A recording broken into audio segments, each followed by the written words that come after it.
சந்ததியின் நிகழ்கால சூழல் என்று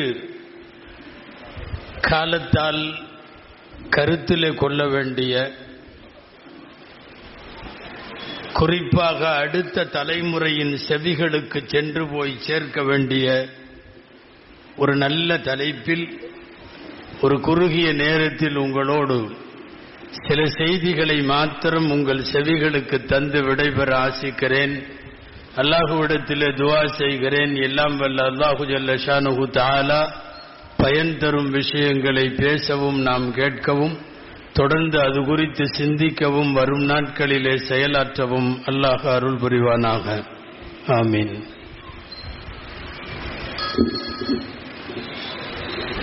அன்பானவர்களே, 40 வயது வந்துவிட்டால் சந்ததியை குறித்த கவலையும் சந்ததிகளை குறித்த சிந்தனைகளும் ஒரு மனிதனை தொற்றிக்கொள்ளும் என்பது குர்ஆன் நேரடியாகவும் சில இடங்களில் மறைமுகமாகவும் சொல்லக்கூடிய கருத்து.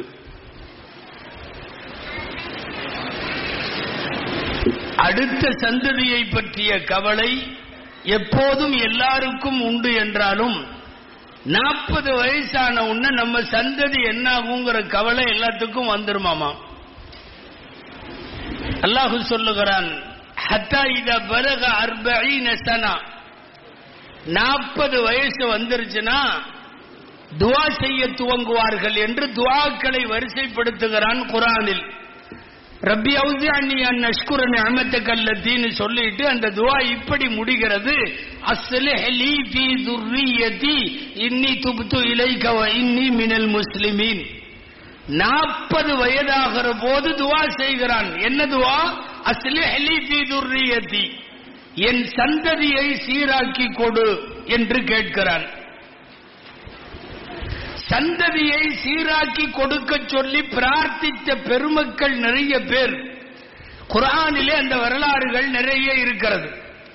நமக்கு தெரியும், இப்ராஹிம் அலைஹிஸ்ஸலாம் 28 இடத்தில் சுமார் திருக்குர்ஆனில் ஒரு வார்த்தை சொல்லி அல்லாஹ் புகழுகிறான்.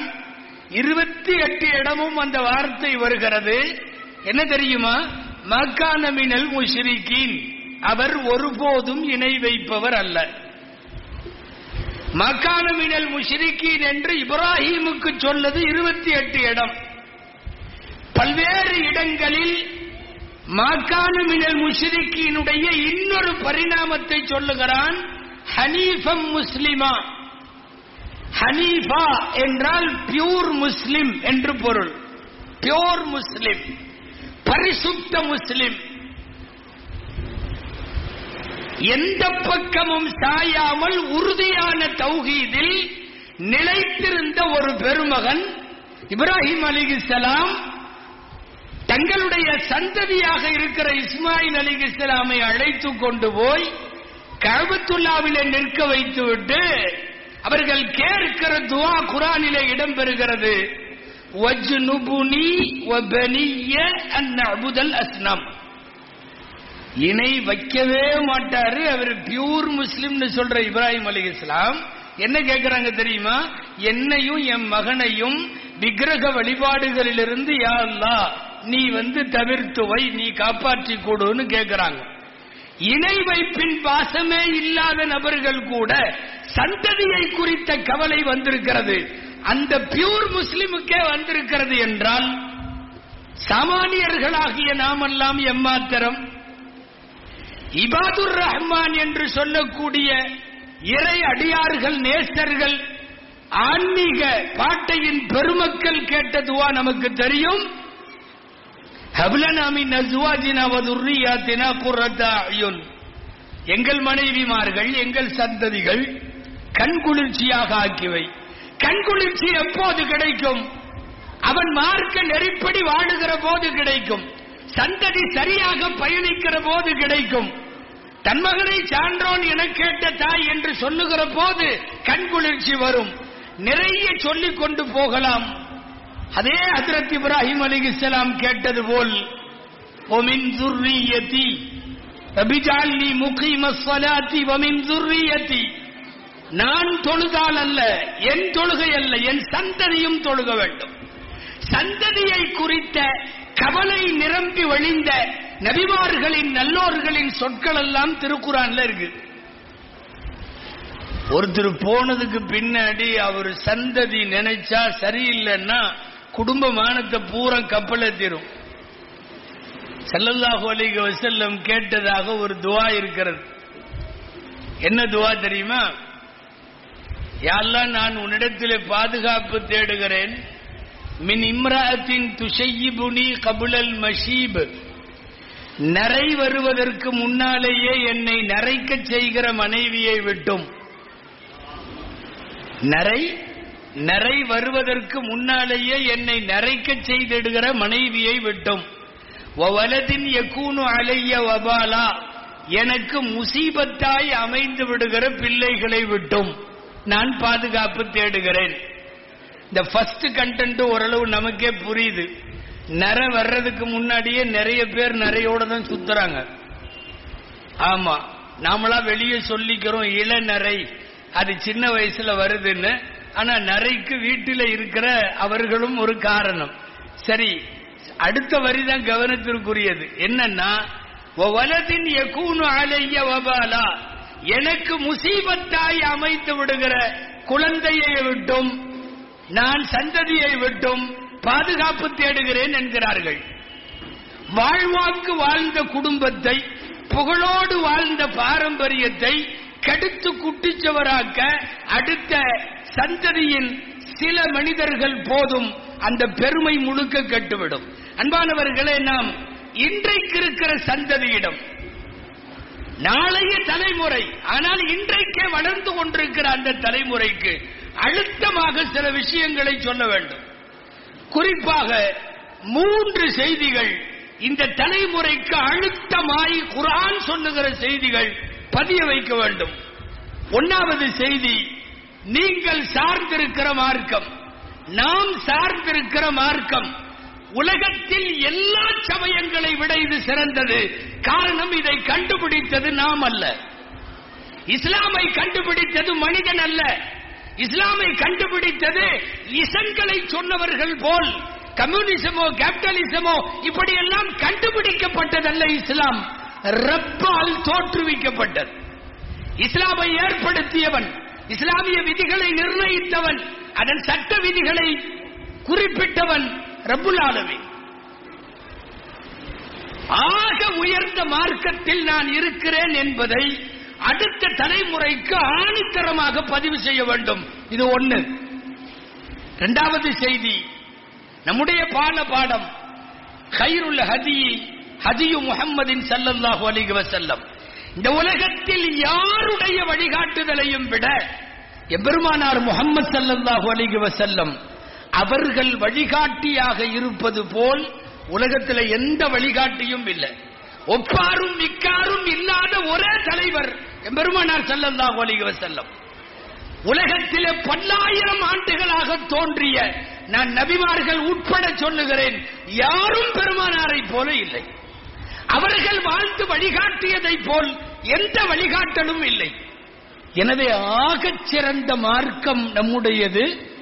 ஆகச் சிறந்த அகிலத்தின் சிறந்த தலைவர் எம்பெருமானார் ஸல்லல்லாஹு அலைஹி வஸல்லம் நமக்கு வழிகாட்டி. 3வது செய்தி, அடுத்த தலைமுறைக்கு அழுத்தமாய் சொல்ல வேண்டிய செய்தி, இந்த மார்க்கத்தில் எவைகளெல்லாம் அனுமதிக்கப்பட்டதோ அது மட்டுமே இந்த உலகத்தில் வாழ்வை சிறக்க வைக்கும், செழிக்க வைக்கும். இந்த மார்க்கத்தில் தடை செய்யப்பட்டது, அது சூதுவோ வட்டியோ மதுவோ லஞ்சமோ திருட்டோ கொலையோ கொள்ளையோ என்னவாக இருந்தாலும் இந்த மார்க்கம் தடுத்ததெல்லாம் ஆக அசிங்கமானவை. எந்த விளைவையும் கெட்ட தீய முடிவுகளையும் அது ஏற்படுத்தும். இது அடுத்த தலைமுறைக்கு சொல்லணும். காலப்போக்கிலே இஸ்லாத்தால் தடை செய்யப்பட்ட போதை உள்ளிட்ட ஏராளமான விஷயங்கள் ஓரளவு சாதாரணமாக ஆக்கப்படுவதும், மார்க்கம் அனுமதித்திருக்கிற ஹலாலான விஷயங்களில் ஒரு அசட்டையும் பாராமுகமும் இந்த தலைமுறையிடத்தில் இருக்கிறது. அதை அழுத்தமாக சொல்லிக் கொடுக்க வேண்டிய பொறுப்பு நம் எல்லோருக்கும் உண்டு. அன்பான பெருமக்களே, அடுத்த தலைமுறைக்கு நீங்க காசு கொடுக்கறீங்களா, சொத்து கொடுக்கறீங்களா, என்னென்ன கல்வி எல்லாம் கொடுத்தீங்க, அவர் எத்தனை பட்டம் வாங்கினாரு, என்ன சம்பாத்தியம் வரும், எல்லாத்தையும் தாண்டி தலைமுறைக்கு தீன் தர வேண்டும், மார்க்க பற்று தர வேண்டும். நாம இன்னைக்கு அல்ஹம்துலில்லாஹ் நிறைய படிக்கிறார்கள், பொருளாதார பலம் உயர்ந்திருக்கிறது, எல்லார் கையிலேயும் முன்பிருந்ததை விட காசு இருக்கிறது. படிக்காத வீடுகளிலே கூட இப்போது புதிய தலைமுறை படிக்க முன் வந்திருக்கிறது, பட்டதாரிகள் வந்திருக்கிறார்கள். மார்க்கத்தை தருவதில் நாம் தோற்றுவிட்டோமோ என்கிற ஐயம் உண்டு. இன்றைக்கு இருக்கிற தலைமுறைக்கு தர வேண்டிய முதல் முக்கியமான அம்சம் மார்க்கம் தர வேண்டும். எம்பெருமானார் ஸல்லல்லாஹு அலைஹி வஸல்லம் வார்த்தைக்கு வார்த்தை அவர்களின் வாழ்விலும் வாக்கிலும் வழிநெடுக அதை வழிமொழிந்திருக்கிறார்கள். ஒரு நல்ல மாப்பிள்ளை வேணும், பொண்ணு இருக்கு, நல்ல மாப்பிள்ளை வேணும். யாரு? ஸல்லல்லாஹு அலைஹி வஸல்லம் சொல்லுகிற அளவுகோல் என்ன தெரியுமா? மன் தர்தௌன தீனஹு வ குலுகஹு. யார்கிட்ட மார்க்க பற்றும் குணமும் இருக்குதோ கல்யாணம் பண்ணி கொடுத்துரு. மன் தர்தௌன தீனஹு வ குலுகஹு ஃபஸவ்விஜூஹு. கல்யாணம் பண்ணி கொடுத்துருங்க. ரெண்டே ரெண்டு விஷயம் இருக்கான்னு பாரு. அதுல ஃபர்ஸ்ட் விஷயம் மார்க்கம் இருக்க வேண்டும், மார்க்க பற்று இருக்க வேண்டும், மார்க்க தொடர்பு இருக்க வேண்டும். இரண்டாவது நற்குணம் இருக்க வேண்டும். கல்யாணம் பண்ணி கொடுத்துரு. இது நல்ல மாப்பிள்ளைக்கு நபி ஸல்லல்லாஹு அலைஹி வஸல்லம் சொல்லுவது. சரி, எங்க வீட்டுல நல்ல பையன் இருக்கான், மாப்பிள்ளை, நல்ல பொண்ணு வேணும். ஸல்லல்லாஹு அலைஹி வஸல்லம் அங்கேயும் அதே அளவுகோல். நீங்கள் எல்லாம் அடிக்கடி நானும் நீங்களும் கல்யாண சபைகளில் கேட்கிற ஹதீஸ் அது. ஃபதுஃபர் பிதாத்தித்தீன், மார்க்கம் உள்ளவளை மணந்துகொள். அழகு, அந்தஸ்து, பாரம்பரியம், குடும்ப பெருமை, என்னென்னவோ காரணங்களுக்காக அவள் மணமுடிக்கப்படலாம். நீ கல்யாணம் பண்ண வேண்டியது ஃபதுஃபர் பிதாத்தித்தீன். ஒரு மாப்பிள்ளை தேர்வின் போது தீன் வேண்டுமாம், ஒரு பெண் தேர்வின் போது தீன் வேண்டுமாம். மாப்பிள்ளை வயதிலே தீனோடு இருக்க வேண்டுமானால் அது முன்னாலிருந்தே அது உருவாக்கப்பட வேண்டும். எனவேதான் இந்த தலைமுறைக்கு நீங்கள் எதை தருவதை விடவும் தீனை தர வேண்டிய பொறுப்பு இருக்கிறது. நம்ம நினைச்சா தர முடியும். எந்த குழந்தையும் எந்த சந்ததியும் நாம உருவாக்குற மாதிரி தான். என் குழந்தை நல்லா படிக்கணும், ஆரம்பத்திலிருந்தே கொண்டு வர முடியும். என் குழந்தை நல்ல தைரியமா இருக்கணும், கொண்டு வர முடியும். என் குழந்தை வீரமா இருக்கணும், கொண்டு வர முடியும்.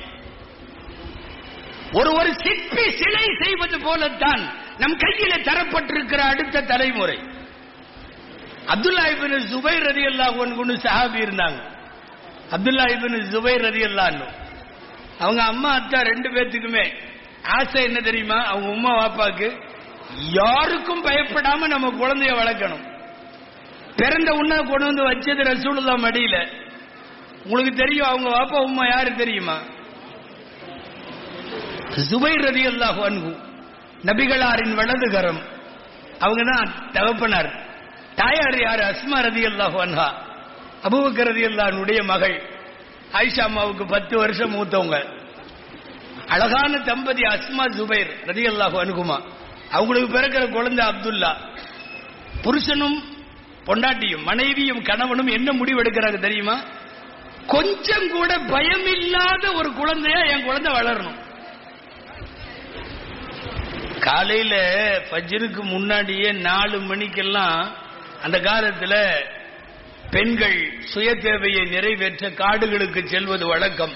அந்த நேரத்தில் 4 மணிக்கே காலையில ஃபஜ்ருக்கு முன்னாடி இந்த குழந்தையும் தூக்கிட்டு போய் ஒரு இடத்துல ஓரமா இருட்டுல காட்டு பகுதியில நிக்க வச்சுட்டு அதுக்கப்புறம் கொஞ்சம் தூரம் தள்ளி போய் காலை கடன்களை எல்லாம் முடித்து விட்டு அவர்கள் திரும்பி வருவார்கள். நிறைய பேரு அஸ்மா அம்மாட்ட கேட்டாங்க, ஏங்கம்மா பச்சை குழந்தைய கொண்டு போய் இப்படி நடுக்காட்டுல இருட்டுல நிக்க வைக்கிறைய, அந்த குழந்தைய ஏன் தூக்கணும்? பயந்துக்குமல்லன்னு. எந்த காலத்திலையும் பயப்படக்கூடாதுங்கிறதுக்காக தான் அப்படி பண்றேன். எப்போ 3 வயசு 4 வயசுலயே. அவன் பயப்படக்கூடாதுன்னு தான் அப்படி பண்றேன்னாங்க. அவங்க அம்மாவாவது பரவாயில்ல, அவங்க அத்தா அதை விட போர்ல உப்பு மூட்டை தூக்கிட்டு தான் போர் செஞ்சிருக்காரு. ஜுபைர் ரலியல்லாஹு அன்ஹு கையில வாளு, உப்பு மூட்டையில அப்துல்லா இப்னு ஜுபைர் ரலியல்லாஹு அன்ஹு தூக்கிட்டு போர் கடைசி வரைக்கும் உள்ள போவார். எல்லாருக்கும் பதப்பதைக்கும். ஏன்னா யாரு வெட்டினாலும் ஜுபைர் ரலியல்லாஹு அன்ஹுவின் கழுத்தை வெட்டுறதுக்கு முன்னாடி அப்துல்லா இப்னு ஜுபைர் ரலியல்லாஹு அன்ஹு தலை தான் போகும். அதுலயும் உங்களுக்கு போர் வரலாறுகள் படிச்சா தெரியும், எதிர்படையில பூந்து லாஸ்ட் வரையும் போயிட்டு வர்றது பெரும்பாலும் 2 பேர் தான். ஒன்னு ஹம்சா ரலியல்லாஹு அன்ஹு எண்டு வரையும் போவாங்க, இன்னொன்னு ஜுபைர் ரலியல்லாஹு அன்ஹு.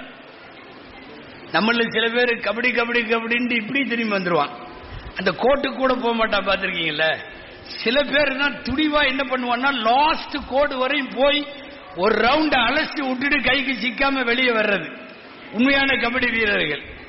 லாஸ்ட் வரை போறாங்க. ஜுபைர் ரலியல்லாஹு அன்ஹு தோல்ல குழந்தை, போர் செய்யறவங்களுக்கு எல்லாம் பதறுது, வெட்டனா தலை குழந்தை தலை போயிரும்.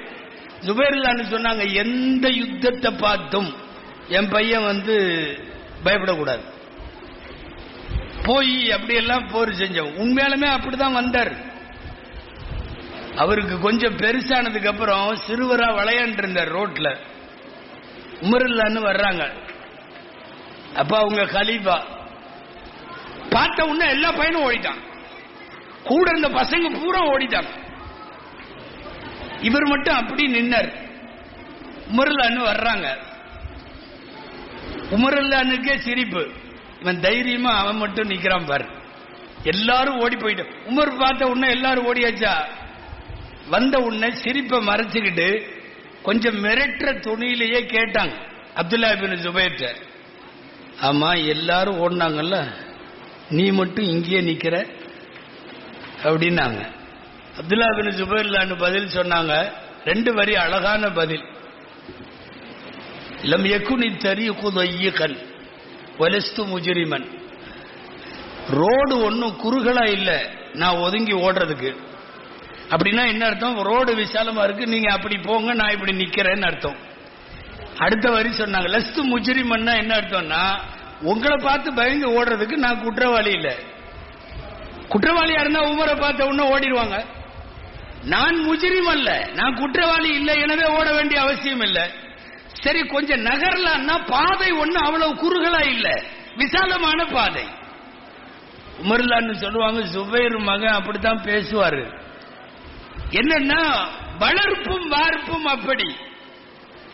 என்னுடைய மகன் சின்ன வயசிலிருந்து இப்படித்தான் வரணும், தீர்க்கமாக முடிவெடுத்து எந்த திசையோ அந்த திசையை நோக்கி குழந்தையை செலுத்தினால் நிச்சயமாக அது அப்படித்தான் வளரும்.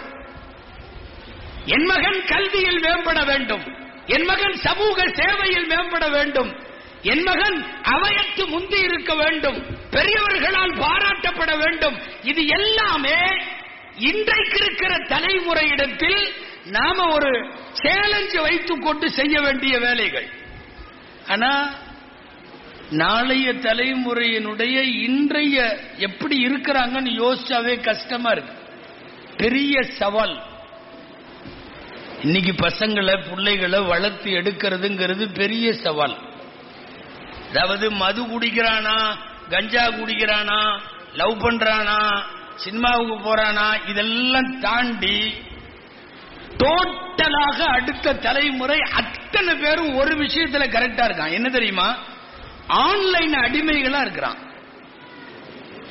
அடுத்த சந்ததி மட்டுமல்ல, நம்மளும் தான். மௌத்தா போற மாதிரி இருக்காரு, நாளைக்கு ராத்திரி 12 வரையும் என்னமோ இப்படின்ட்டே இருக்கிறார். நடக்கா இல்லையா? ஒண்ணு வேண்டாம், நாளைய தலைமுறை எப்படி இருக்கு அப்படிங்கறத பேசுறதுக்கு ரொம்ப சிம்பிளான ஒரு லாஜிக் என்ன தெரியுமா? எங்க வீட்டுல ராத்திரி 10 மணிக்கு எல்லாரும் தூங்கிடுவோம், கரெக்டா காலையில சுபுக்கு எல்லாரும் எந்திரிச்சிருவோம். அப்படின்னு சொல்றவங்க கையை தூக்குன்னா நானும் மாட்டிக்குவேன், நீங்களும் மாட்டிக்குவீங்க. யாரும் கையை தூக்க முடியாது. 10 மணிக்கு பெட்டுக்கு எல்லாரும் போயிருவோம். எல்லாரும் வஜ்ருக்கு எஞ்சிருவோம். இப்படி சொல்றதுக்கு இன்னைக்கு நம்மள்ட்ட கையை தூக்குன்னா தூக்குறதுக்கு நம்மள்ட்ட ஆள் இல்ல. ஏதோ அல்லாஹ் யாருக்காவது பாக்கியம் கொடுத்திருக்கலாம், 1-2 பேர் இருக்கலாம். 99% இன்னைக்கு நாம இந்த வாழ்க்கையை விட்டு மாறிட்டோம். இன்னைக்கு இருக்கிற தலைமுறை தூங்க போறது 12 மணி 1 மணி. குக்கிராமங்களில் கூட ராத்திரி 12 மணிங்கிறது சாதாரணமாகிவிட்டது. எனவே இரவு நேரம் கழித்து தூங்குவதும் அதிகாலை நேரம் கழித்து விழிப்பதும் என்பது ஒரு பொது முசீபத்தாக ஆகிவிட்ட சூழ்நிலையில் அடுத்த தலைமுறை நினைச்சா கஷ்டமா இருக்கு. அவங்க கையில ஆன்லைன், அந்த ஆன்லைனுக்குள்ள மீடியா, அதுக்குள்ள சோசியல் மீடியா, அதுக்குள்ள பலதும் பலானதும் எல்லாம் கிடைக்கக்கூடிய ஒரு சூழ்நிலையில் அவனை வளர்த்தெடுக்கிறது பெரிய கஷ்டம். அவனை சொல்லியும் குத்தம் இல்ல, அவன் நல்லா இருந்தாலும் விடமாட்டேங்கிறானோ. அவன் அல்லான்னு மொபைலை வச்சுட்டு சும்மா தான் உட்காந்துருக்கான். டீன் டீன் அடிக்குது. என்னடான்னு எடுத்து பார்த்தா, உங்களுக்கு நண்பர்கள் வேண்டுமா, எங்களை தொடர்பு கொள்ளுங்கள். ஏண்டா எனக்கு ஃப்ரெண்டு நீ ஏண்டா கொடுக்குற? அவன் அனுப்புறான். அது லேடிஸ் ஃப்ரெண்ட்ஸ் எல்லாம் வருது. இன்னைக்கு நிறைய ஆப் அனுப்புறான். பெண்களோடு பேச விருப்பமா? நம்ம இங்க 20 வயசுல அந்த மதரசா இந்த மதரசா அந்த பிஏ பிகாம அது இது லொட்டு லொசுக்குன்னு எல்லாம் கொடுத்து வச்சா 2 பேர் வந்து கொத்திட்டு போயிடாளோ. அவன் அனுப்புறாங்க. தனியாக உணர்கிறீர்களா? இதோ உங்களோடு பேச எங்களிடம் ஆட்கள் உண்டு. உன்னை யாரு கூப்பிட்டா? பேச்சுவார்த்தைக்கு ஆள் இல்லாம. நான் சொல்றது காலத்தின் பெரிய சவால் இவங்களை வளர்த்தெடுக்கிறது. அவன் நல்ல பையனாவே இருந்துட்டாலும் இன்றைக்கு இருக்கிற ஆன்லைன் விடுற மாதிரி இல்ல. இது என்னமோ இந்த கதை சொல்லுவாங்கல்ல, நிறைய கரடியா என்னமோ இவனும் பிடிச்சுக்கிட்டான் அவனும் பிடிச்சுக்கிட்டான்ட்டு. அந்த மாதிரி இவனும் ஆன்லைனுக்குள்ள, ஆன்லைனும் இவனை பிடித்திருக்கிறது. இவர்கள் வெளியேறுவதற்கு வாய்ப்பில்லாத அளவுக்கு இன்றைய காலத்தினுடைய பெரிய சவால்.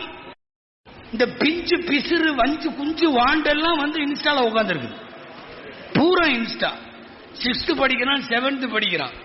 நம்ம ஊர்ல பெரிய ஆட்சியார்கள் யாருக்கும் இன்ஸ்டான்னா என்னன்னு தெரிய மாட்டேங்குது. அவங்களுக்கு இன்ஷா அல்லாஹ் மட்டும்தான் தெரியும். இன்ஸ்டா.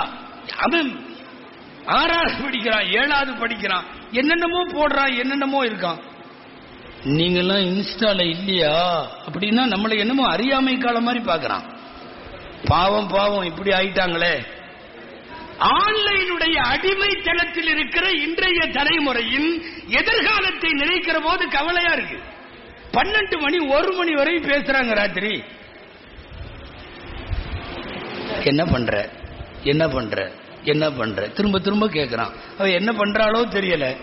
ராத்திரி 1 மணிக்கு சரி அவளா பதில் சொல்லுவான்னு பார்த்தா அவளும் திரும்ப இங்க நீ என்ன பண்ற நீ என்ன பண்ற இப்படி என்ன பண்ற என்ன பண்றன்னு ராத்திரி 1 மணி வரை ஓடுது. நீங்க கேளுங்களேன் கூப்பிட்டு, என்னப்பா இப்படி இருக்க. பேசுறது மட்டும்தான். சும்மா நைட் பேசிக்குவோம், அவ்வளவுதான். இதுவரை பார்த்தது கூட இல்லை. நீ முதல்ல பேசுவ, பொதுவாகவே முதல்ல பேசிட்டாவே அப்புறம் பார்க்கலான்னு தோணும். மூசா அலைஹிஸ்ஸலாம் தூர் மலைக்கு பேசுறதுக்கு தான் போனாங்க.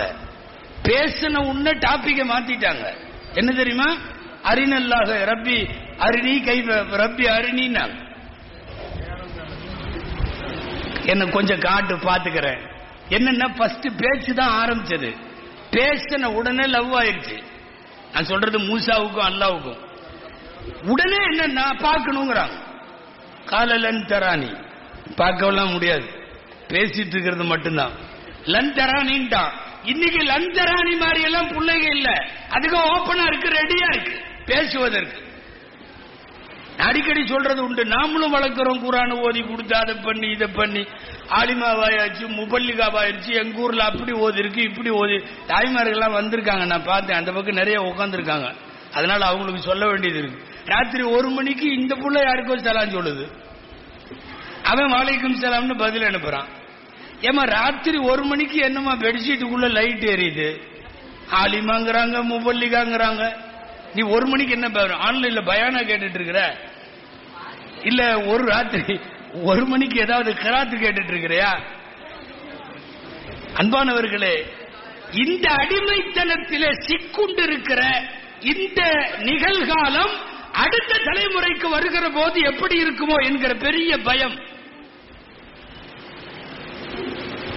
சர்வ சாதாரணமா 1 மணி 2 மணிக்கு முடிக்கிறான். நீங்க நினைக்க கூடாது முடிக்கிறான்னு. மொபைல் மவுத்தா போயிரும். மொபைல் என்ன விட்டுடாப்பான்னு சொல்லி அது செத்து போயிரும். சார்ஜ் போய் அல்லது இவன் அந்த போட்டிருக்கிற அந்த ஜிபி கிபி எல்லாம் தீந்து போய் என்ன ஆளை விட்டா போதுன்னு அது மவுத்தானோன்னு இவனும் அதை போட்டு படுத்துருவான். 1 மணி 2 மணி. சஹீஹுல் புகாரில ஹதீஸ் இருக்கு, நைட்டு விழிப்பது தடை என்பதை பற்றிய பாடம். அப்படி ஒரு பாடம் இருக்கு. இந்த பாடத்தில் இமாம் புகாரி ரஹிமஹுல்லாஹ் ஒரு ஹதீஸ பதிவு செய்வாங்க. கானன் நபியு ஸல்லல்லாஹு அலைஹி வஸல்லம் யக்ரஹுல் ஹதீத் யக்ரஹுன் நௌம கப்லல் இஷாஇ வல் ஹதீத பஅதல் இஷா. இஷாவுக்கு முன்னால் தூங்குவதை நாயகம் வெறுத்தார்கள். இஷாவுக்கு பின்னால் பேசுவதை அரட்டை அடிப்பதை நாயகம் வெறுத்தார்கள். இஷாவுக்கு முன்னாடி தூங்குறது வேணாம், தொழுதுட்டு தான் தூங்கணும் அப்படின்னு. அப்படின்னா அவங்க எல்லாம் 7:30 7:45 தூங்குறதுக்கு ரெடியா இருக்காங்கன்னு தெரியுது. ரசூலுல்லாஹ் தடுத்திருக்காங்க. இஷாவுக்கு பிறகு பேசுவதை தடுத்தார்கள். இன்னைக்கு இஷாவுக்கு பிறகு இதை தூக்கினா நாம பேசுறோம். எங்க தெரியுமா? வெறும் ஃப்ரெண்ட் அல்ல, உள்ளூர் அல்ல, மாவட்டம் அல்ல, உலக அளவுல பேசுறான். ராத்திரி 1 மணிக்கு பிலிப்பைன்ஸ்ல உள்ள புள்ளைகிட்ட பேசிட்டு இருக்கிறான். அகில உலக அளவில் இன்னைக்கு ஒரு குளோபல் வில்லேஜாக உலகம் ஒரு கிராமமாக சுருங்கிவிட்ட சூழ்நிலையில் இந்த ஆன்லைன் பரிவர்த்தனைகள் மூலம் மிக மோசமான ஒரு அடுத்த சந்ததியை குறித்த பயம் இன்னைக்கு எல்லாருக்கும் அந்த பயம் வந்திருக்கிறது. அடுத்த தலைமுறையை குறித்த கவலைகளில் இங்க நிறைய ஆண்கள் இருக்கீங்க, பெண்களை பற்றி நிறைய சொல்ல வேண்டியது இருக்கிறது. அன்பானவர்களே, ஆதமுடைய மக்களில் நம்மை தவிர யாருக்கும் வெட்கத்தை எல்லாம் வைக்கல. ஆடு மாடுக்கெல்லாம் வெட்கம் இல்லை, உயிரினங்கள்ல வெட்கத்தை வைக்கல. ஆனாலும் வெட்கத்தோடு சில பிராணிகள் இருக்கிறது. ஒரு ஆடு தெருவில் ஒண்ணுக்கு போகும், ஒரு மாடு குப்பை தொட்டியில படுத்துக்கும். ஏதாவது ஒரு மிருகம் இன்னொருத்தன் சக மிருகத்தோடு பப்ளிக்கிலேயே சேர்ந்து கொள்ளும். மனிதனுக்கு இது எல்லாமே செய்ய முடியாது. இவனுக்கு மட்டும்தான் வெட்கம். அந்த வெட்கம் பெண்களுக்கு ரொம்ப தேவையான வெட்கம். இன்னைக்கு காலப்போக்கில் அது எடுபட்டு போய்விட்டது. அடுத்த தலைமுறையினுடைய பெரிய கவலை அது. பெண்கள்கிட்ட முதல்ல எல்லாம் பேச முடியாது அவ்வளவு சீக்கிரம், பெண்கள்கிட்ட பழக முடியாது அவ்வளவு சீக்கிரம். கொஞ்ச நேரம் அந்த பெண்ணினுடைய கண்ணும் நமது கண்ணும் சந்திக்க முடியாது. இது எல்லாமே ஒரு காலம் முன்னாடி, லாங் ஏகோ. இன்னைக்கு அப்படி இல்லை.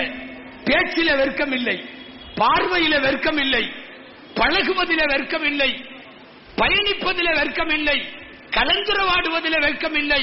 எல்லா வெட்கமும் போயிருச்சு. எனக்கு மாப்பிள்ளை இப்படி வேணும்னு 40 கண்டிஷன் போட்டு பேசுதே பொண்ணு. எந்த காலத்துல நம்ம வீட்டுல பேசினாங்க அப்படி? எனக்கு வரப்போற புருஷனை இந்த மாதிரி நீ பண்ணி கொடுன்னு சொல்லி எந்த வீட்டுல பேசினாங்க? இமாம் புகாரி ரஹ்மத்துல்லாஹி அலைஹி திருமணம் சம்பந்தமான பாடத்துல இஸ்திதான் இந்த மன பெண்ணிட்ட அனுமதி வாங்குவோம் இல்லையா, இந்த மாப்பிள்ளைய உனக்கு கட்டி வைக்கிறோம் சம்மதிக்கிறீங்களான்னு. அதுல ஒரு ஹதீஸ் பதிவு செய்வாங்க. இல்ல பிரபலமா தெரிஞ்ச ஹதீஸ் தான். என்னன்னா, கன்னி பெண்ணிடத்திலே கல்யாண அனுமதி கேட்கிற போது அவ வாயை திறந்து சொல்லணும்னு அவசியம் இல்ல, அமைதியா இருந்தா போதும்.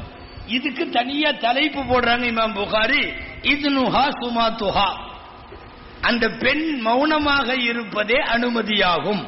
ஆனால் ஏற்கனவே வாழ்ந்து திருமணமாகி விதவையாகவோ விவாகரத்து பெற்றவளாகவோ இருந்தால் அந்த பெண்ணு வாயை திறந்து சொல்லணும், சரி நான் இந்த மாப்பிள்ளையை கல்யாணம் பண்ணிக்கிறேன்னு சொல்லணும். கன்னி பெண்களுடைய மௌனத்தை அனுமதியாக இந்த மார்க்கம் எடுப்பதற்கு என்ன காரணம்னா, அவ்வளவு சீக்கிரமா கல்யாண விஷயத்தை கன்னி பெண்கள் பேச மாட்டாங்க. இதுதான் இஸ்லாமிய கான்செப்ட். இதுக்காக கொண்டு வந்தது அந்த ஹதீஸ். ஆனா இன்னைக்கு என்ன தெரியுமா, 40 கண்டிஷன் அந்த புள்ள பேசுது. அவர் இப்படி இருக்கணும், அவர் அப்படி இருக்கணும். அந்த புள்ள சொல்றதையெல்லாம் பார்த்தா பெத்தெல்லாம் கொடுக்க முடியாது, செஞ்சுதான் கொடுக்கணும். ஆமாங்க, மாப்பிள்ளைக்கு போடுற கண்டிஷன் அதுக்கெல்லாம் தனியா ப்ரோக்ராம் இருக்கு தெரியுமில்ல, கல்யாண மாலை மாதிரி. அவன் உட்காந்து இவங்க கேட்கிறபடி பொண்ணு ரெடி பண்ணி கொடுக்கறக்கும், அந்த பொண்ணுக்கு கேட்கிற மாதிரி மாப்பிள்ளை ரெடி பண்ணி கொடுக்கறக்கும். அன்பானவர்களே, வெட்கம் எடுபட்டு போய்விடுகிற அடுத்த தலைமுறை குறித்த கவலை இன்னைக்கு இருக்கிற பெரிய கவலை. சரி, ஏதாவது தீர்வுகளை நோக்கி நகர வேண்டும் என்றால் ஒரு தீர்வும் இல்ல. மார்க்கத்தை செழுமையாக நான் துவக்கத்தில் சொன்னது போல் அதை தர வேண்டும். என்ன கண்டுபிடிப்பு வந்தாலும் இன்னைக்கு இருக்கிற ஆன்லைன் சமாச்சாரங்களை விடவெல்லாம் மோசமாக கூட இனிவரும் காலங்களில் கண்டுபிடிப்புகளும் நவீன கருவிகளும் வரலாம். வந்தாலும் கூட பிள்ளைகள் கெட்டு போகாத அளவுக்கு தேவையானதை செய்து கொடுக்க வேண்டும். பாருங்க, குடும்பத்தில் யாராவது ஒருத்தர் பையனோ புள்ளையோ ஏதாவது ஒரு தவறு செய்கிற போது அந்த தவறை கண்டுக்காம இருக்கான் பத்தியா குடும்ப தலைவன், அவன் சாபத்திற்குரியவன். ஒரு ஹதீஸ் வருது, சலாசுன் லா யன்துருல்லாஹு இலைஹிம் யௌமல் கியாமத்தி வலா யுகல்லிமுஹும். 3 பேர் இருக்காங்க, அல்லாஹ் மறுமையில பேச மாட்டான், அல்லாஹ் அருள் கொண்டு அவர்களை பார்க்க மாட்டான்னு வருது. யாரு 3 பேர் தெரியுமா? அதுல ஃபர்ஸ்ட் அல் ஆக், பெற்றோரை நோவினை செய்பவன், பெற்றோரின் பத்வாவுக்கு ஆளானவன். அவன் முதல் 1வது. 2வது அல் முத்தரஜ்ஜிலா, தாய்மார்கள் கவனிக்கணும். ஒரு குடும்பத்தில் ஆணை போல தன்னை பாவித்துக் கொள்ளுகிற பெண். குடும்ப நிர்வாகம் பூரா கையில வச்சுக்க வேண்டியது, எல்லா அட்மினிஸ்ட்ரேஷன் பவரை பூரா கையில வச்சுக்க வேண்டியது. குடும்ப தலைவர் பூரா கருவேப்பிலை மாதிரி ஆணை போன்று தன்னை நிர்வாகமாக்கி கொண்டு, தலையை நிறைய பேர் ஆட்டுறதை பார்த்தா அப்படிதான் இருக்குதுன்னு நினைக்கிறேன். நிறைய இடத்துலயே அப்படித்தாங்க நிர்வாகமே இன்னைக்கு பூரா குடும்பம். அதுவும் சில பேர்லாம் அல்லாஹு அக்பர், ரிட்டையர்மெண்ட் ஆனதுக்கு அப்புறம் வீட்டில் இருக்கிற ஆம்பளைகள்கிட்ட கேளுங்க, வீட்டில் எப்படி இருக்கிறீங்கன்னு. உண்மையாலுமே கருவேப்பிலை மாதிரி. அல் முத்தரஜ்ஜிலான்னா தான் அர்த்தம், ஆணை போல் தன்னை பாவித்துக் கொண்டு எல்லா அட்மினிஸ்ட்ரேஷனையும் கையில வைத்திருக்கக்கூடிய பெண். 3வது ரசூலுல்லாஹ் சொல்றாங்க,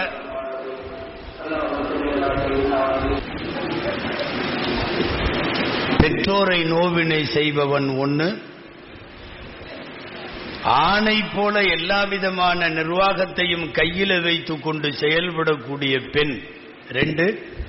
3வது ஒரு வார்த்தை ரசூல் ஸல்லல்லாஹு அலைஹி வஸல்லம் சொல்றாங்க, அத்தயூஸ் அப்படின்னு சொல்றாங்க. தெயூஸ் ஒரு புதுமையான அரபி வார்த்தை மாதிரி தெரியுது. என்னன்னா, தன் குடும்பத்திலே தனது கட்டுப்பாட்டில் ஒரு குடும்ப தலைவர் தன் வாரிசுகளில் தன் சந்ததிகளில் யாராவது தவறு செய்கிற போது கண்டும் காணாமல் இருப்பவர். தான் பெற்ற பிள்ளைகள் தனது கட்டுப்பாட்டிலே இருப்பவர்கள் செய்யும் தவறுகளை யார் கண்டும் காணவில்லையோ அவர்களும் இந்த லிஸ்ட்ல உண்டு. லா யன்துருல்லாஹு இலைஹிம் வலா யுகல்லிமுஹும், அல்லாஹ் அவர்களோடு அருட்பார்வை பார்ப்பதில்லை, அவர்களோடு பேச மாட்டான் என்பது. எனவே அடுத்த தலைமுறைக்கு சொல்லித்தர வேண்டியது, எல்லா வசதி வாய்ப்புகளுக்கு அப்பால் மார்க்கத்தினுடைய செழுமை, அதனுடைய வளம் நம்முடைய பிள்ளைகளிடத்தில் வர வேண்டும். இது ஒண்ணுதான் அடுத்த தலைமுறையை காப்பாற்றும். மொபைல புடுங்கி வைக்கிறனால எல்லாம் ஒண்ணும் நடக்காது. மொபைல புடுங்கி வைக்கிறனால எல்லாம் நடக்காது. கருவிகளை தரமாட்டோம் என்று சொல்லுகிற காலத்தில் நாம் இல்லை. கொஞ்ச நாளைக்கு முன்னாடி எல்லாம் சொல்லிட்டு இருந்தோம், பிள்ளைகளுக்கு மொபைல் வாங்கி கொடுக்காதீங்க அப்படி இப்படின்னு எல்லாம். இன்னைக்கு அவன் பாடம் பூரா அதுல தான் நடத்துறான், எல்லா ப்ராஜெக்டும் அவன் அதுல தான் சொல்றான். ஸ்கூலை விட்டு வரும்போதே மொபைலை கொடுன்னு வாங்கிக்கிட்டு அது பாடத்தை ஹோம்ஒர்க் எல்லாம் அதுல தான் செய்யுது. எனவே தர முடியாது என்கிற கட்டத்தை நாம் கடந்து விட்டோம். ஆனா நிரந்தர தீர்வு என்ன தெரியுமா? எல்லா காலத்துக்குமான பெர்மனன்ட் சொல்யூஷன் என்ன தெரியுமா? என்ன கருவி கையில கொடுத்தாலும் அவனிடம் தீன் இருக்கிறது, அவன் தவறிவிட மாட்டான் என்கிற அளவுக்கு அவனுக்கு தேவையான மார்க்க பற்றை, தீனின் வளத்தை தர வேண்டும். யாரையும் பார்க்காம அல்லாஹ் ரசூலை பார்க்கிற மனப்பான்மை. நான் துவக்கத்தில் சொன்னேன், கைருல் ஹதியி ஹதியு முஹம்மதின் ஸல்லல்லாஹு அலைஹி வஸல்லம். அன்னலார் போல் வழிகாட்டல் செய்கிற தலைவன் உலகத்தில் எவனும் இல்லை. எவமனையோ பார்த்துட்டு அந்த நடிகை இந்த நடிகை பின்னாடி பின்னாடி போறாங்க. குறிச்சு ரொம்ப விவரமா பேச வேண்டியது வரும். ஒழுக்கம் உனக்கு கற்பிக்க தருபவன் எவனோ அவன் தான் தலைவன். உனக்கு ஒழுக்கம் அவன் சொல்லி தரணும். அவனே ஒழுக்கம் கெட்டவனா இருந்தா அவன் எப்படி உனக்கு? முதல்ல மேல இருக்கிறவங்கள்ட்ட இருந்து தான் ஒழுக்கமே வரும். தமிழ்ல ஒழுக்கம்ங்கிறது ஒழுகிறது தான். ஒழுகிறது மேல இருந்து தான் ஒழுகணும். கீழ் இருந்து அதுக்கு பேர் கிளம்புறதுன்னு அர்த்தம். அது கொப்பளிக்கிறதுன்னு அர்த்தம். ஒழுகிறது அல்ல. ஒழுகிறது எங்க இருந்து ஒழுகும்? மேல இருந்து தான் ஒழுகும். உனக்கு மேலே உள்ளவர்கள் தான் உனக்கு ஒழுக்கம் சொல்லித்தர முடியுமே ஒழிய நேற்று வரைக்கும் வேற மாதிரி இருந்தவனெல்லாம் சொல்லித்தர முடியாது. யார் வந்தாலும் என்ன நடந்தாலும் ஒரு நடிகனுக்கு பின்னால், ஒரு ஸ்டாருக்கு பின்னால், ஒரு விளையாட்டு வீரனுக்கு பின்னால், மொத்தத்தில் இன்னைக்கு ஒரு ஃபேமஸ் ஆயிட்டான்னா அவனுக்கு பின்னால் என்று போகக்கூடிய புத்தி முதல்ல மாறணும். சொல்லிக் கொடுக்க வேண்டும். எங்களின் ஒட்டுமொத்த உம்மத்துக்கான ஹீரோ நபிகள் நாயகம் ஸல்லல்லாஹு அலைஹி வஸல்லம். உலகத்தில் இருக்கிற யாருக்கும் இல்லாத, ஒப்பாரும் மிக்காரும் இல்லாத ஒரே தலைவர் நபிகள் நாயகம் ஸல்லல்லாஹு அலைஹி வஸல்லம். அதை சொல்லிக் கொடுக்க வேண்டிய பொறுப்பு இருக்கிறது. எதிர்கால தலைமுறை குறித்த கவலைகள்ல ஒண்ணு என்னன்னா, உங்களுக்கு எல்லாம் தெரியும், அநேகமாக காலையில இருந்து நிறைய பேசியிருப்பாங்க. தமிழகம் சிக்கி கிடக்கிற போதையின் சூழல். நம்மளுக்குள்ள ஓப்பனாவே பேசித்தான் அவனும் கசப்பா இருந்தாலும் மறைச்செல்லாம் பேச முடியாது. அது அலைகளின் வழியாக அகிலம் முழுவதும் போனாலும் பரவாயில்ல. இன்னைக்கு மிகப்பெரிய அளவில் தமிழக முஸ்லிம் வீடுகளிலே வளர்த்தெடுக்கப்படுகிற பிள்ளைகளிடத்தில் கஞ்சா பொட்டலங்கள். இதுல நாம எல்லாமே தோற்றுருக்கோம். நம்முடைய ஜமாத்துகள், நம்முடைய அமைப்புகள், நம்முடைய இயக்கங்கள், தொண்டு சார்ந்து செயல்படக்கூடிய நம்ம எல்லாமே தோற்றுருக்கோம் அர்த்தம். முஸ்லிம்கள் நிறைந்து வாழக்கூடிய ஊர்கள்ல 4 பையனுக்கு ஒரு பையன் கஞ்சாவுக்கு அடிக்ட்ங்கிறாங்க. உளவுத்துறை தகவல் தருகிறது. 4 பேத்துல ஒரு முஸ்லிம் பையன் அடிக்டா இருக்கான். அதாவது பெரிய பெரிய தலைப்புகளை வைத்து விவாதித்து உங்களிடத்தில் அவர்களிடத்தில் பேச வேண்டிய மாநாடுகள் கஞ்சா ஒழிப்பை பற்றி பேசுகிற அளவுக்கு இந்த மாநாடு இறங்கி போயிருக்கிறதுன்னு சொல்ல வர்ற. இதெல்லாம் ஒரு தலைப்பாக பேசுகிற அளவுக்கு வந்தது இந்த கடைசி இந்த சமூகத்தினுடைய துரதிர்ஷ்டம் என்று சொல்ல வருகிறேன். குப்பை தொட்டியில போட வேண்டிய, சாக்கடையில போட வேண்டிய பொருள் சமுதாய இளவல்களின் வாய்க்கு வருகிறதுன்னா சாக்கடைக்கான பொருள் அது கஞ்சாங்கிறது. இளைஞர்களின் காதுகளுக்கு போய் சேரணும் நிறைய. கிராமவாசி ஒருத்தர் மது முழுமையா தடை செய்யப்பட்டது தெரியல அவருக்கு. அவரு அப்பதான் இஸ்லாத்துல சேர்ந்திருக்காரு. முதன்முறையா ரசூலுல்லாஹ்வை சந்திக்க வர்றாரு. ஃபர்ஸ்ட் சந்திக்கிறப்ப பெரிய கிஃப்ட் ஏதாவது கொடுக்கலாமேன்னு அவங்க ஊர்ல கிடைக்கிற உயர்தரமான மது ஒரு டின்னு வாங்கிட்டு வந்துட்டார். நல்ல ஒரு டின்னு, நம்ம பசங்க பாணியில சொன்னா நல்ல சரக்கு வாங்கிட்டு நேர வந்துட்டாரு. வந்து சபையில வச்சுட்டாரு. ஸல்லல்லாஹு செல்லத்திட்ட அவர் இஸ்லாம் ஆனதை சொன்னாரு. அவருக்கு மது நிரந்தர தடையானது தெரியலங்கிறதையும் புரிஞ்சுக்கிட்டாங்க. என்னன்னாங்க, எங்க ஊர்ல கிடைக்கிறது நல்ல ஹை கிளாஸ் ஹை குவாலிட்டி ஒரு டின்னு நிறைய உங்களுக்கு வாங்கிட்டு வந்தேன் சொன்னாங்க. இன்னல்லாஹ ஹர்ரமல் ஹம்ர ஹராமன் முஅப்பதா, நிரந்தர ஹராமா அல்லாமா அல்லாஹ் ஆக்கிட்டான், உங்களுக்கு தெரியல, இதை நான் பயன்படுத்த முடியாதுன்னு. அவருக்கு முகமே சின்னதா போச்சு. பெரிய லெவல்ல அன்பளிப்புன்னு கொண்டு வந்தார் ஸல்லல்லாஹு செல்லத்திட்ட. அப்புறம் அவர் சொன்னார், வந்தவர் அவர் அப்பாவி கிராமவாசி, சரி பரவாயில்ல நான் வந்து சேல் பண்ணிடுறேன், நல்ல விலைக்கு போகும். ஸல்லல்லாஹு அலைஹி வஸல்லம் அவர்கிட்ட கூப்பிட்டு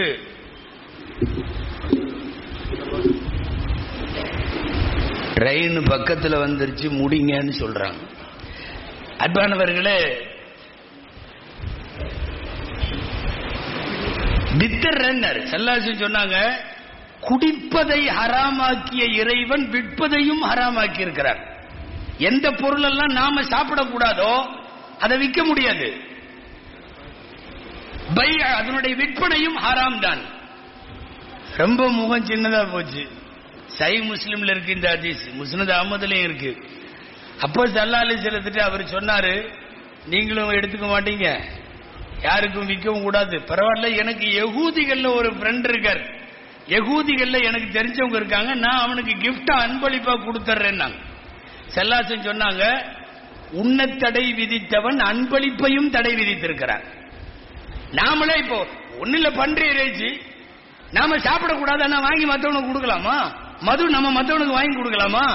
குடிக்க தடை செய்தவன், விற்க தடை செய்தவன், அவன் அன்பளிப்பையும் தடை செய்திருக்கிறான். அவருக்கு ஒன்னும் வழி இல்லை, சேல் பண்ண முடியாது. கிஃப்ட் நான் என்ன பண்ணட்டும்னு கேட்டார். ஸல்லல்லாஹு சொன்னாங்க, சுபாத்தத்த கௌம், அந்த ஊருக்கே பெரிய குப்பை தொட்டி இருக்கும்ல, பெரிய குப்பை தொட்டி, அந்த குப்பை தொட்டியை சொல்லி அதுல கொண்டு போய் கொட்டிருந்தாங்க. ஊரிலேயே ஆகப்பெரிய சாக்கடையில் கொட்டப்பட வேண்டிய ஒரு சரக்கு இன்னைக்கு சமுதாயத்தினுடைய வாய்களுக்கு, இளவல்களின் வாய்களுக்கு வருகிறதுன்னா, இதையெல்லாம் ஒரு தலைப்பாக்கி பேசுகிற சூழ்நிலை வந்திருக்கிறது என்றால், அடுத்த தலைமுறை குறித்து இது ரொம்ப ரொம்ப பெரிய துரதிர்ஷ்டமான விஷயம். எனவே நீங்க அதை கொடுத்தீங்க, இதை கொடுத்தீங்க, அதை கொடுக்கல, இதை கொடுக்கல, கல்வி கொடுத்தோம், சம்பாத்தியம் கொடுத்தோம், எல்லாத்திலையும் ஓரளவு இன்றைக்கு பொருளாதாரம் கூட வந்திருக்கிறது. எல்லாத்தை விட மார்க்கத்தை தர வேண்டும், தீன் கொடுக்க வேண்டும். அழுத்தமாக பதிவு செய்யுங்கள், இந்த மார்க்கத்தை விட உயர்ந்த மார்க்கம் உலகத்தில் இல்லை. இங்கிருக்கிற தலைவர் போல் சிறந்த தலைவர் உலகத்திலே இல்லை. வாழும் காலமெல்லாம் மார்க்கத்தை பின்பற்றி வாழ வேண்டும். எல்லாம் வல்ல அல்லாஹ்விடத்திலே துஆ செய்வோம். அல்லாஹு ஜல்ல ஷானுஹு தஆலா தீனுல் இஸ்லாமில் வாழும் காலமெல்லாம் நிலைத்திருக்கவும், அதிலே உறுதிபட தரிபட்டு இருக்கவும், இறக்கும் போதும் தீனோடு ஈமான் இஸ்லாமோடு இறப்பதற்கும் நம்முடைய அடுத்த தலைமுறைக்கு குறிப்பாக அல்லாஹ் நல்ல தௌஃபீகை தருவானாக. ஆமீன்.